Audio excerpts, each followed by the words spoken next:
All right. So we appreciate everyone being here. We have our first speaker, John Nye. He's the Vice President of Cybersecurity Strategy at Synergist Tech and has over 10 years of experience in the security and IT industry. He is or has been an auditor, consultant, hacker, speaker, father, leader, and writer. So we want to give our attention to John Nye. His theme is the human factor. Why are we so bad at security and risk assessment?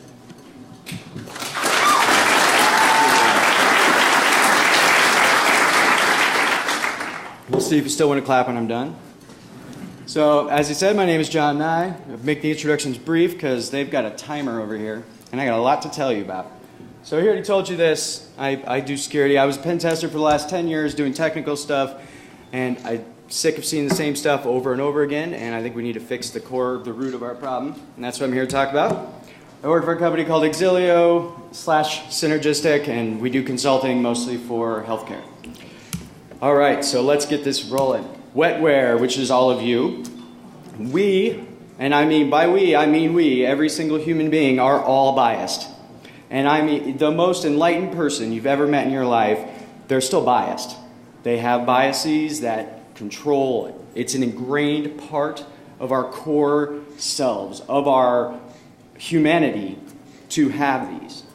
And without it, we wouldn't be humans. I mean, we have to have these biases. But we also have to understand them. Just look at it this way. Each and every one of you came into this room today, and you had some sort of preconceived idea about why you came here. You know, maybe you saw my tweets or the blogs I was posting on Peerlist, or somebody dragged you in here, or the line was shorter than the other ones. You know, there's a lot of things. Or you're here to get a seat so you can see Jason and Michelle talk. Whatever. You know, you had to get in here. Or maybe you hope to learn something. Maybe you think I am completely full of shit, and you want to prove that. You know, there's a lot of things you can do. You want to prove me wrong. That could very well be it. Then you all came in and sat down, and you're like, I wonder if this hour is going to be worth my time. All of you thought about that for a minute. Then the biggest hurdle for all of our bias is when you saw me. And you're like, okay, this guy looks like a tool. You know, maybe I look like a tool, or maybe you thought I'm cute. I am single, so that's awesome. Come talk to me afterwards. Or a million other things. You know, you could say you hate my jacket. It looks stupid because my sleeves are rolled up like Zach Morris, right? Or my hair, or you like my hair, or a million things you could say, positive or negative, thinking about me on first impression. And that absolutely guides how you're going to view what I have to say. The entirety of how we feel about people, situations, risk, decisions, ourselves, others, all of that is directly linked to these biases, which, as you will see, are directly controlled by our emotions. And that is a lot of implications. So it appears, as best as scientists can tell at least, that this is actually our brain's mechanism to keep us safe. Because if you think about it, at every given second, every single person in the world is getting so much data thrown at them. All of your senses, all the stuff you're thinking about, the emotions you're feeling, and it's more than a person could deal. It's more than you could handle, more than you can conceive of, more than we can fathom the amount of information that we're getting at any given second. Because of this, our minds handle the vast majority independently of our conscious mind. So we don't even know what's going on. And that way we're not inundated at all times. You know, we're happy, oblivious to what's going on around us, the vast majority of what's going on around us. And it's only possible because our minds have found this mechanism to stay sane. And that mechanism is not trusting you. Your brain does not trust you to do stuff, at least not with your conscious brain. So now you see your brain doesn't trust you. You need to think about whether you need to keep trusting your brain. And that's what we'll talk about. So the main topic, what is the most important node on your network? We're all hearing about important things on our networks. Well, I'm going to get you in the right frame of mind before we dive into this. Think about a disagreement or a situation where you had to convince somebody of something that you had facts behind. So how many times has this happened in those situations? You come into this confrontation, you have significant, strong, irrefutable facts and evidence to show them. But no amount of logic or reasoning actually gets through to your opponent, to the other person you're talking to. They've dug in their heels, they won't budge. We've all seen it. And I know it's not unfamiliar to you. We see it every day at work. And I'm not just talking about idiots. These are smart people. We all know smart people who also believe things that we can't fathom and we can easily refute. They believe it. The question on the screen is rhetorical. I don't want everybody to yell out an answer, but I hope you've all thought about it. And in case not, the answer is humans. The most important node on your entire network is not a technical node. It's the biology. So think of the times you watch someone, despite all the evidence and warnings to the contrary, proceed to make a horrible decision. We've all seen it. In fact, if you want to use your own 20/20 hindsight, I am sure each and every one of you has an instance like this. If you're like me, you've probably been in an instance like this in the last couple days. And that's fine. We're in Vegas. This is a great time to make some bad decisions. So I'm going to do my best to help you all understand the people that use your networks, including yourself, through this talk.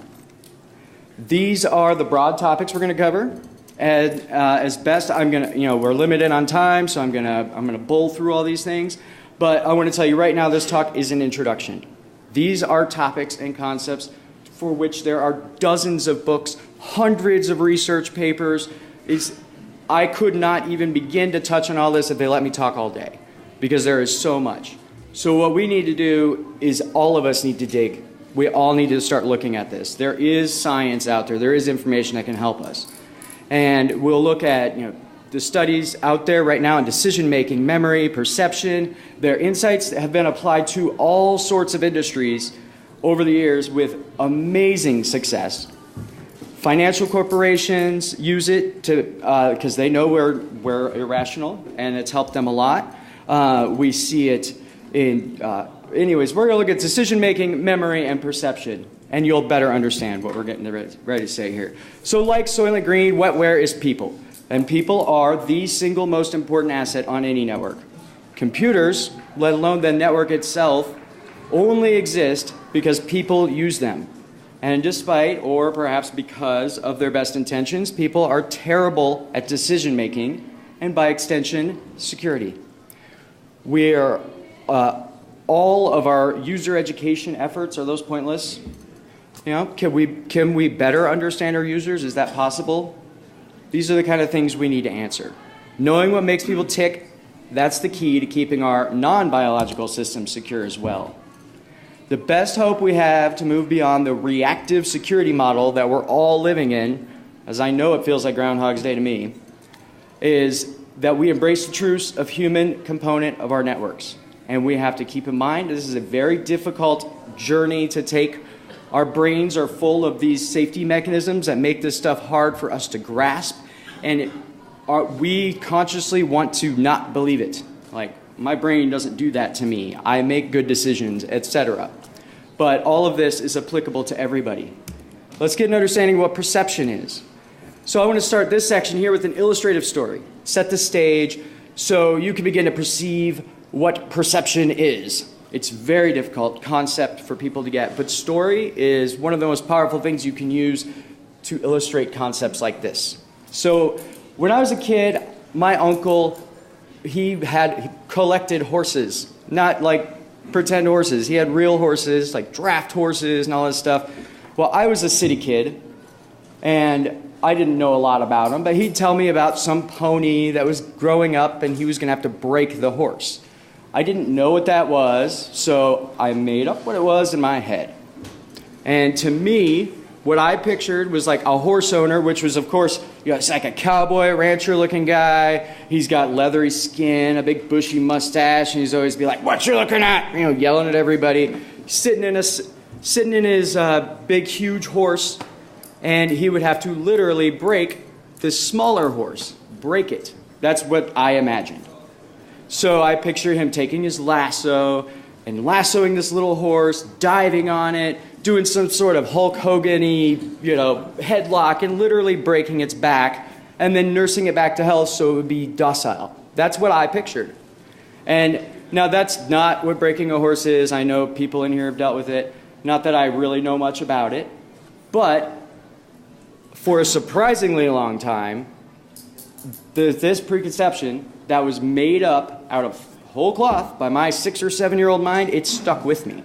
And still now when I hear it, which is super rare, when I hear about somebody breaking a horse, the first image I have is somebody breaking a horse's back. I know that's not what happens. But you can see how my perception of this act of breaking a horse led me to have negative feelings and toward the people that did this. So I had a bias against country music for most of my life because they talked about horses, and I was like, I like animals. I don't want people to do that. So, we all have these biases. So maybe you're a vegetarian and you think people that eat meat are disgusting, secretly, maybe not so secretly.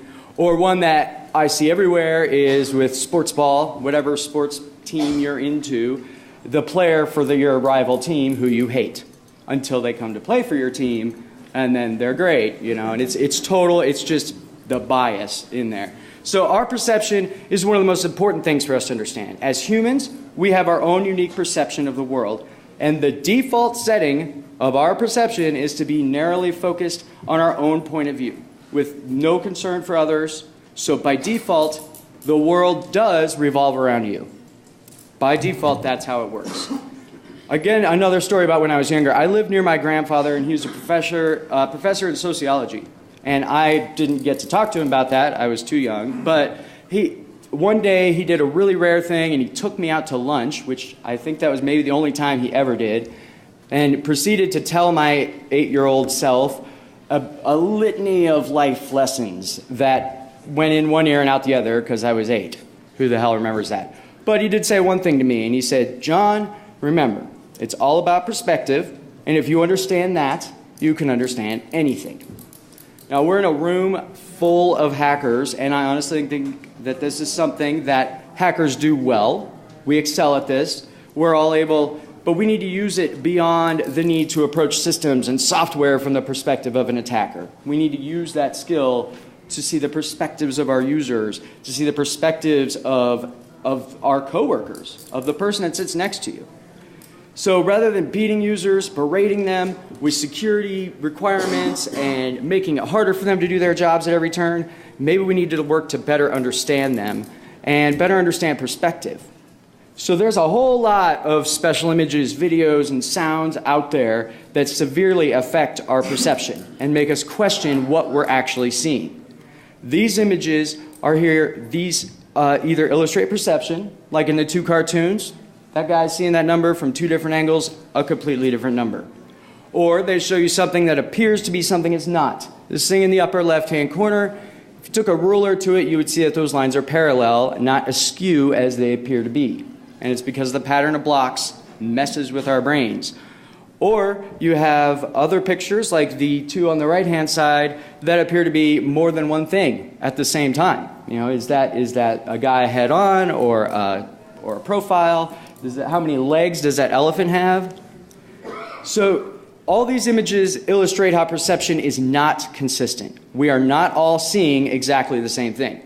You don't go home at night to the same family as your coworker. You don't know what they really believe, their biases, their prejudices, their passions, all the things that make them who they are. You don't know that. We can't presume to know that. So how can we presume to know how our user is going to react to something? Or training is a great one. From the perception of those that design the training, it appears to make sense. It probably even looks compelling. And probably to some small percentage of your population, yeah, it might be that, but not to everyone. And it's because their perception is different. So, why does the cashier in the cafeteria care about protecting her Outlook account? And she definitely doesn't care if the organization's hacked. It's not going to affect her. But from her perspective, if she could avoid to lose the money or lose her bank account access, her credit card could be safer because of some action, that would matter, and that would affect her immediately. And it would begin to form habits she can bring back. They follow them unconsciously. Our perception rules us, and it's ours to rule, and this means that we all live in a universe that is well and truly centered around ourselves. And if we want to reach the rest of the world, we have to reconsider our message. We have to reconsider our our assumptions, and how we deliver it. But then we have to consider how people retain information. So we look at memory. Human memory, while amazing, is inherently unreliable. And our tendency to trust is the cause of many of the problems we have in society today, that we trust our memories. Fortunately, or hopefully fortunately, we have a long line of really insightful scientists, academics, who have literally spent their entire lives studying human memory. Because of this, you'd think all the misconceptions and outright falsities would not be there, but they are. I can tell you with absolute confidence that you can rely on your computer's memory far beyond your own. And anybody who's worked in DFIR or incident response, forensics, knows that that's a kind of a scary thought, to have to rely on your computer more than yourself. So, for example, memory is often mischaracterized as an accurate method of recalling an event. But, like I was just saying, our perception is unique to each of us. So my memory of an event would be different than anyone else that's there. This talk is a great example. To me, I'm on stage, I'm looking at all your eyes staring at me. I'm going to remember that. Each of you is going to remember something different. You might remember this slide, you might remember another slide, you might remember what you're doing on your phone or what's behind your eyelids if you've been up too late. So there's a lot of, it's different for each person. So yes, we can recall that event, but is that recollection accurate? Often it's not. So it's something to think about. The turn of the century, this century, so in like 1999, two cognitive psychologists, Daniel Simmons and Christopher Chabris, they did a study to prove that when people focus hard enough on one thing, they get what's called inattentional blindness. Not intentional, inattentional blindness. And this study, the participants were shown a video of a group of people passing a ball around. Many of you have probably heard about this. And they were asked to count the number of times the ball was passed by one of the teams. And then immediately after watching, they asked the participants how many passes were made. And universally, they were right. They were able to count the passes. Good for them. But after that first question, they then asked, oh, what about the gorilla? Did you see the gorilla that walked in? And none of them saw the gorilla. All these people completely missed something as obvious as a gorilla walking into the room, but they were able to count the things. So they were accurate. They accurately saw what happened, but they missed something really big. So that has major implications for witnesses and for victims where there's no other corroborating evidence besides witness testimony. We often remember even the most unique things we see, and we add details. And this study is the epitome of the counterintuitive nature of our minds. In the polls since then, over 90% of people who've been asked said that they think they would have seen that gorilla. Now, with the knowledge of the gorilla's existence, they probably would. But in 2010, Simmons decided to revisit this and see what he could do. So I'm going to play this for you. The audio is unimportant, but this is the second iteration. Count how many times the players in white pass the ball.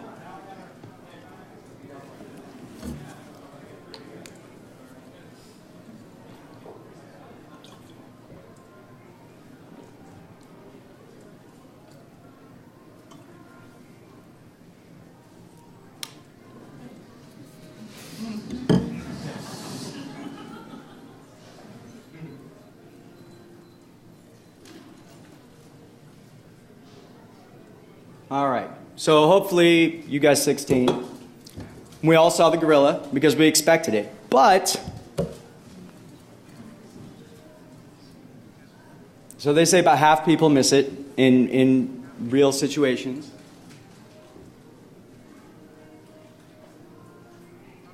Did anybody notice that? Did you see the curtain change color? Good. A few of you noticed that. Also, one of the people in black walked out of the room. I'll let it play and rewind real quick, and you can see, now you'll see it, because you know about it, just like the gorilla. And did you see that? It went from red to orange, and there's only two players in black. It all happens right here. The player in black's gone, the gorilla's gone, and it's orange. So, you know, we all see it. Hopefully it was new to you. If it wasn't, you can see that our memories being trusted as an agent of the truth is the biggest misconception about memory that there is. So there's an organization many of you probably heard of called the Innocence Project. What they're dedicated to doing is helping people who are innocent be exonerated, who have been convicted of crimes, to be exonerated. And up till now, they've been pretty successful through the use of DNA testing. They have been able to free more than 350 people who spent time in prison for crimes they did not commit.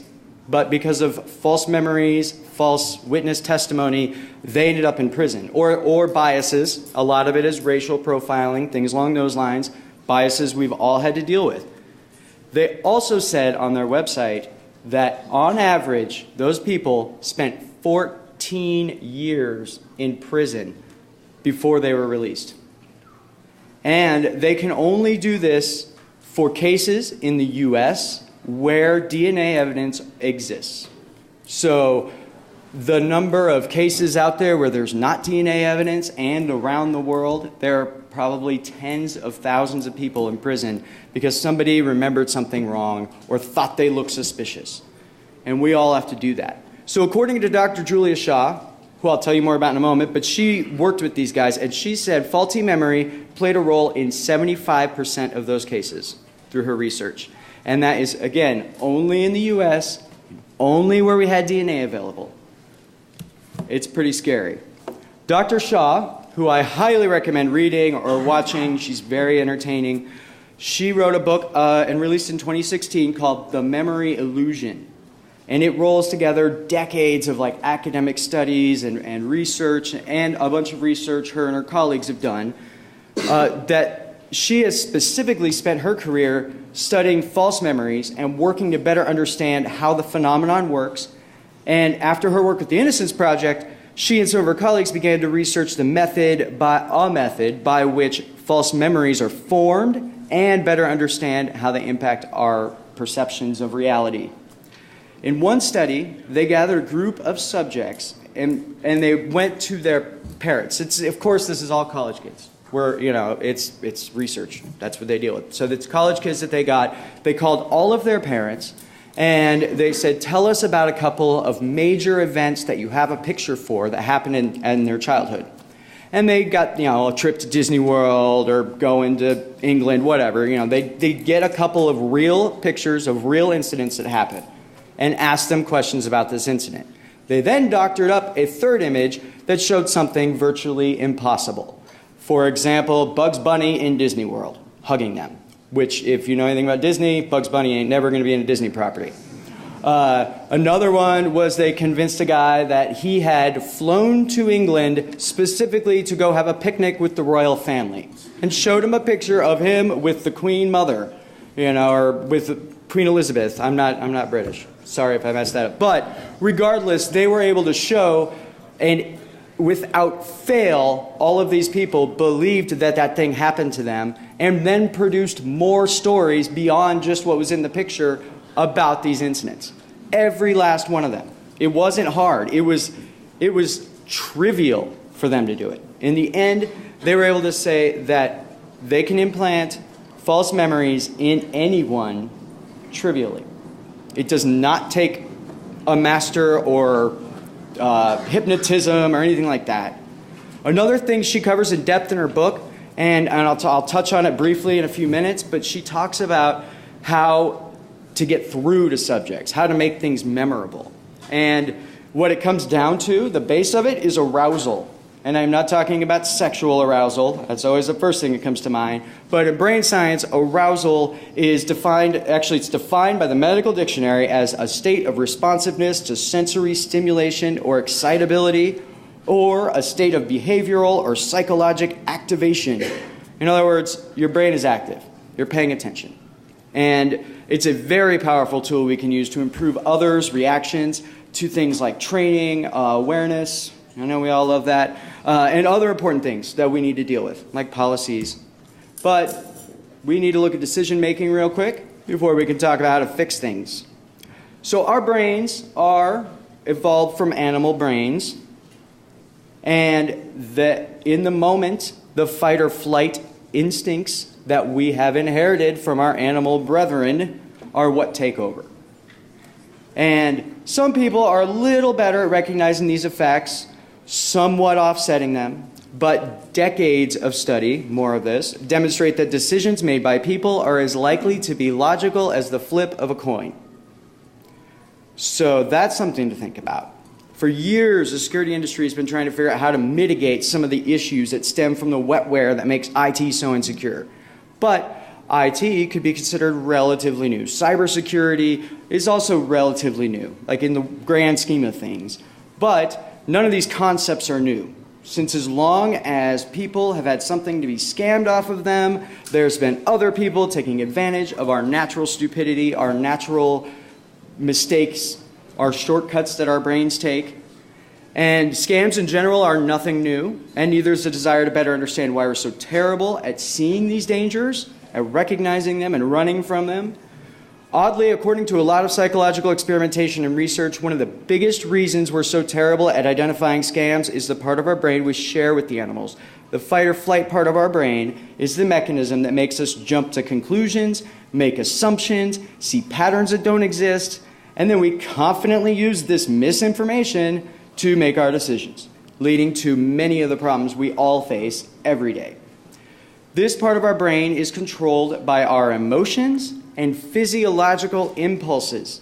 It is not controlled by logic at all. We do not work on logic when this mechanism is activated. We are as likely to pick the logical choice that made sense yesterday than we are to pick something else. So any amount of planning and logic that we could put into our decision-making process, in the actual moment of choice, this takes over. No matter how much analysis you have done, if you as a person have a stake, it will affect you in any way, that decision, all that logic is out the window. And it's your fight or flight. And your brain picks the thing that it subconsciously thinks will cause the least amount of regret. And that is problematic in a lot of ways. None of us are safe. This is a condition that, I believe I'm using this correctly, literally affects every last human. And shine some light on this, let's take a look at another discovery. A neuroscientist named Antonio Damasio, a few years ago, he and his team began studying the part of the brain that controls our emotions, the emotional center. They went and found study subjects who had had brain damage to that part of their brain. So these were like medically sociopathic. They had no emotions whatsoever. They could not do that. And then all of these subjects were easily able to see the logic behind simple decisions. They could come to reasonable conclusions. They could figure out the optimal option every time, but only in theory, only when they were talking. In their minds they could do it, they could discuss it, but in every case, when they came down to actually making the choice, they just couldn't do it because they had no feeling, no emotion to drive the actual choice. They were literally not able to make decisions. And I'm not talking about whether to buy a house or a car. I mean like, should I eat type decisions, the very basic stuff. And that illustrates that despite our logic, all our careful metrics, our measurements, our analysis, our emotional system takes over and delivers a choice that it feels is going to result in the least amount of regret when it boils down and to the actual point of decision making. And our emotions are in control of us. This movie was surprisingly accurate. I love watching it with my littles. So much of the foundational research for this was done by a psychologist named Daniel Kahneman and his colleague Amos Tversky. Kahneman won the Nobel Prize in economics despite the fact that he's a psychologist. And specifically, he won it for his research into the psychology of decision making.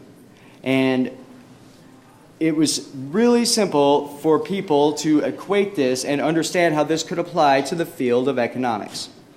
And really, it's tied into a plethora of industries over the years, everything from entertainment to everything we do, they think about these kind of things. But we're here to talk about how it relates to our field, to security as a whole, and if you've got to remember that security exists exclusively because of the people that use the networks and systems that we have to protect. If a system is designed to interact with another system in a certain way, it's going to just do that. It doesn't try and change its way. People are the ones that attack networks and systems. People are the reason the attacks are successful. And even in cases where it's like a bug in software, a hardware issue, still somewhere down the line, a person screwed up. It was human error that led to that and people attacking it. Kahneman and Tversky's insights were a major wake-up call to the world of economics. When they first started publishing their findings, the world of economics was literally a completely different field. Before this, economists based all of their predictions on the belief or the assumption that people make rational choices. They do not. And they were able to embrace this decision theory that Kahneman and Tversky developed, and then they were able to completely change their models. The entire world, if you talk to somebody who retired in the 60s from economics, they would have no damn clue what a current economist is talking about, because it's that much different. And so their models account for the fact that common sense, as it were, is nothing more than a fallacy. And it has nothing to do with the reality of our irrational minds. Common sense is about as real as rational decisions are. So Annette Simmons, who's the author of a book called The Story Factor, a book I highly recommend if you want to reach other people in some way. Story is the most powerful thing you can do.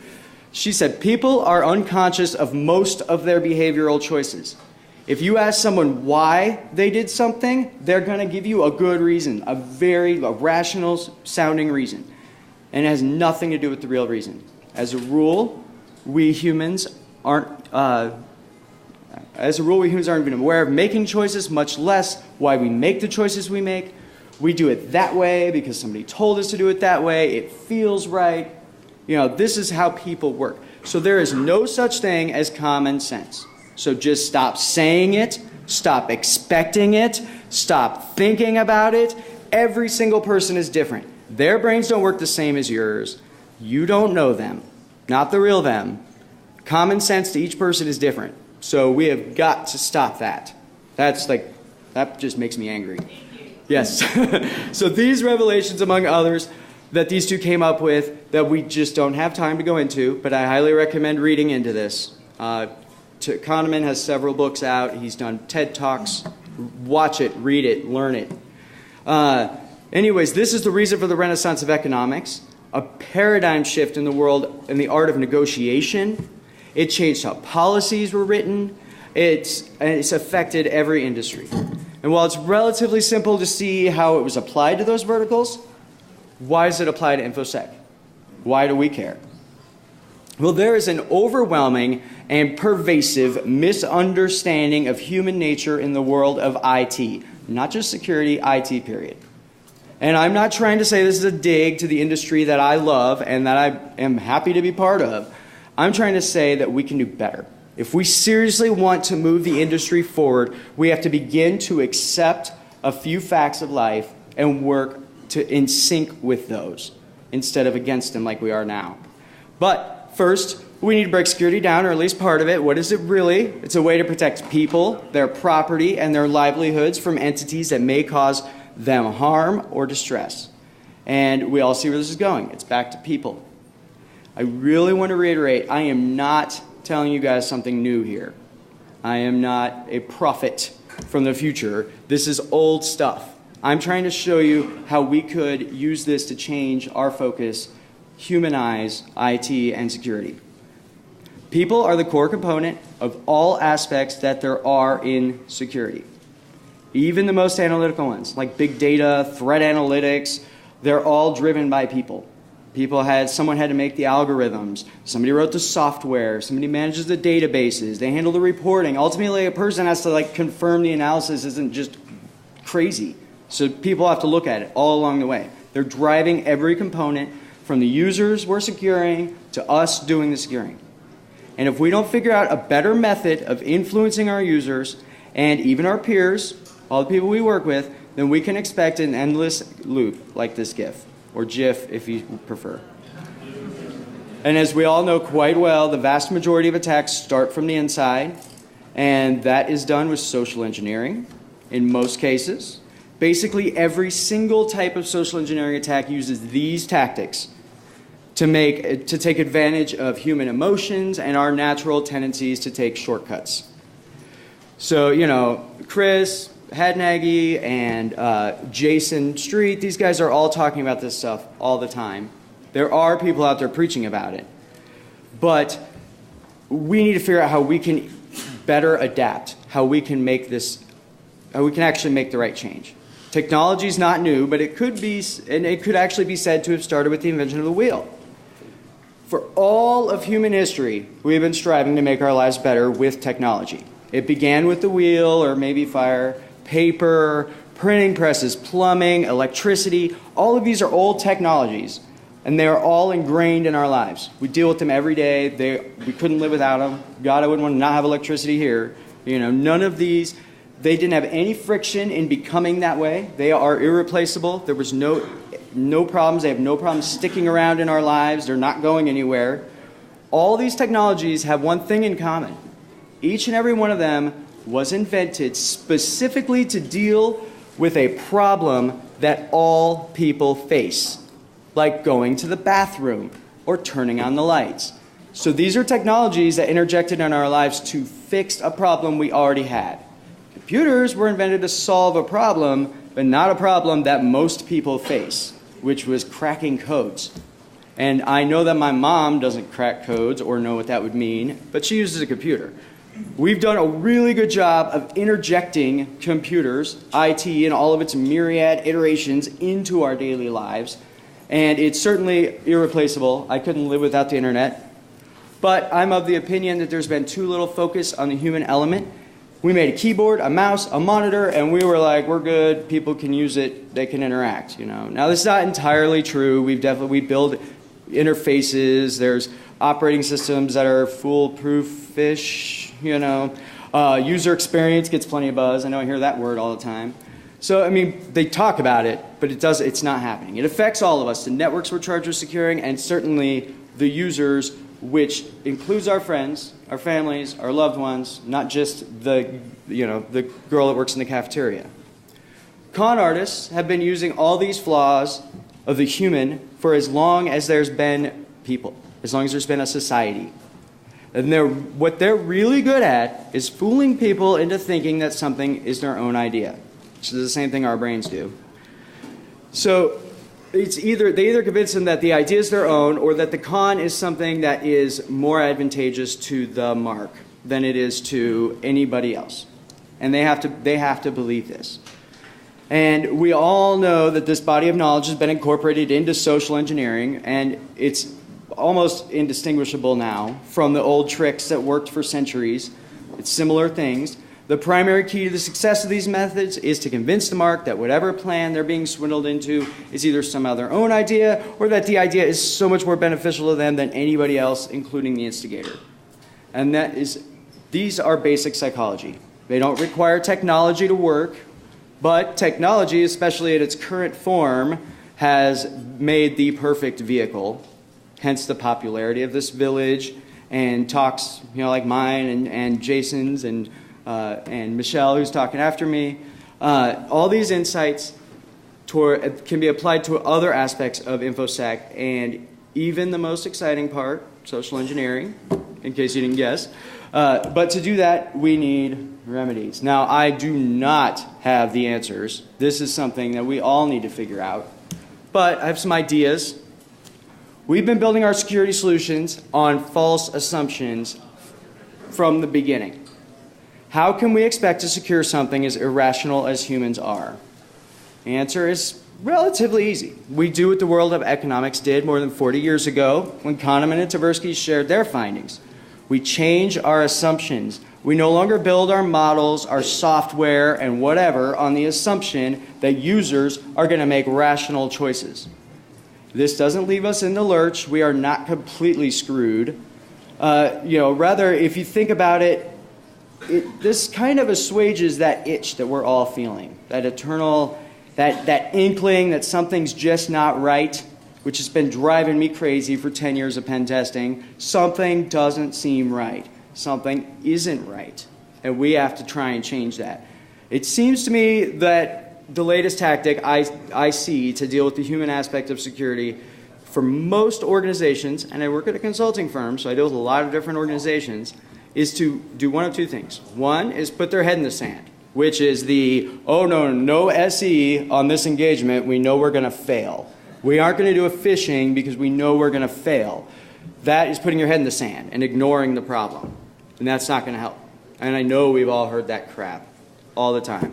Or alternatively, they throw more tech at the problem, which we all know is, we start taking capabilities from users, we make their lives, their jobs more difficult, like the temporary VM session that loses everything in the end, or other extreme examples out there. What we need to do is change our baseline assumptions. We have to accept that people, all of them, including us, are fallible. And they're probably not paying that much attention. Not in reality. So we need to approach the problems that we're facing from a different angle. The most obvious area that these concepts are applicable is, of course, user awareness training. And I know we all hate that. Every organization I've worked with or for, the users and the security people cringe when they hear that term, as most of you probably just did. We all cringe when we hear that. No one likes the awareness training we're subjected to. It's like a PowerPoint deck once a year, and we all cheat on the multiple choice answers in the end. I know the users do. I know I do. I don't care. I mean, it's not helpful. At best, it's marginally helpful at best. So instead, maybe we should take a cue from how humans actually think. We can't make people do things. And if we're honest, people are really just worried about themselves. So, of course, they love the company, and they know that inherently the enterprise's security is tied to their personal happiness. That is sarcasm. They do not know that. I don't care how much they love the company, they do not believe that. Sure, logic can tie them to this. You can tie their happiness to the employer's success. Their livelihood relies on it. But really, outside the C-suite, who sees the fruits of that? Not that much. And again, really, people are not rational. So we can't expect this. Assumptions, as we've been saying, don't make those. They're bad. Instead of teaching users how to protect company assets, what if we taught them about how to protect their own information, their data, their devices? Let security start at home. Teach them why, rather than demand that they do something. Tell stories. Make it interesting. Show them how to protect their home Wi-Fi. That helps the organization anyways, because you're going to make them work at home. So there's even a way to sell it to your executives. Now, I'm sure there are dozens more ways or hundreds more ways that we can apply this that I've never thought of. I'm not the smartest person in this room, I am sure, and I would never claim to be, and I don't know the answers. It's going to take all of us to think about this, and I'm going to keep digging, because I'm down the rabbit hole, but hopefully some other people will jump in with me. Besides training and user education, maybe we should take a look at people and processes. What about processes and workflows? I think it may be possible to change our approach to the plethora of processes that organizations collectively rely on to ensure the business continues effectively and efficiently and safely. But instead of simply making a detailed list of steps that must be followed, maybe there's a way to design these processes in a way that the user can learn that leads them to the most appropriate solution without browbeating them into doing it, yelling at them. People want to feel empowered. All people do. And they want to feel that they've made a contribution. And that is absolutely true. Unfortunately, I don't have time in this venue to take this part of the discussion to another level because we only have so much time. But we need to take this online. We need to brainstorm. This is one I don't know for sure how we can fix. But I do think part of the answer to this problem is going to be a better focus on the human element and the use of story. And so I'm compelled to put up yet another quote from Annette Simmons, who's the author of that book I mentioned, The Story Factor. It's like $8 on Amazon. Just buy it. You will learn a lot. Anyways, I don't work for her. Most policy statements, she says this, most policy statements concern me. If you want to do the thinking for someone, and that is all any policy statement is designed to do, that is really important. At least story invites the human being you wish to influence to participate in that thinking process. Mandatory rules don't allow participation, and they tend to influence people to either mindless obedience or gleeful, malicious obedience. And we've all seen that. That can only make things worse. And that is like, I'll follow that policy, okay. And you know it's a stupid policy, or it's leading to a bad place. We all know that this is true. And how can we fix it? I think it's going to take some more time to figure this out. You know, we're only going to face opposition, especially with policy. It's critical to the enterprise. You know, they rely on it. It keeps them in compliance. This is going to be a really hard area to approach. So, in the arena of human interaction, we are all equals. Users, admins, non-users, babies, old people, everyone. It is the ultimate in inclusion. Our humanity is the one thing that levels the playing field. We are not better than that user who downloaded a macro virus last week, and we are all in this together. Whether we like it or not, the only way we can actually get the elusive users to be more secure is going to start with humanizing them, telling them stories, making the habits you need for them to form, you know, good security hygiene, directly and exclusively applicable to them and their sphere of influence, their loved ones, their family, their kids. That's what makes a difference. They will make changes. They'll keep themselves, their loved ones, their family, anyone they care about safer, and they'll form good security habits. Those habits will follow them because people don't break habits. They will follow them. They'll carry over to work, and they'll have it with them. And then they make the enterprise more secure. And now all we got to do now is figure out a way to do that consistently and effectively. So I hope somebody out there knows.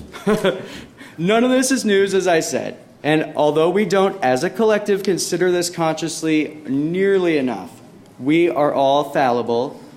No particular group, all of us. And that tendency to err is what allows us to keep our jobs in security. It is definitely the cause of the greatest beauty in the world. Art is created because of this. It's also the root cause of the most colossal screw-ups in history. It's the same things. All of this. I say it all not to paint an ugly picture of people or of anything. I think this topic needs to be brought to the forefront of our collective consciousness.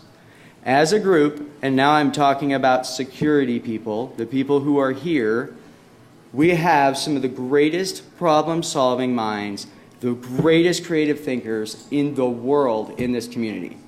So, if we can build on the knowledge that is already out there, that's been built on by other industries, to drastically improve the world for everyone, we can actually make the world safer. So, let's get to work.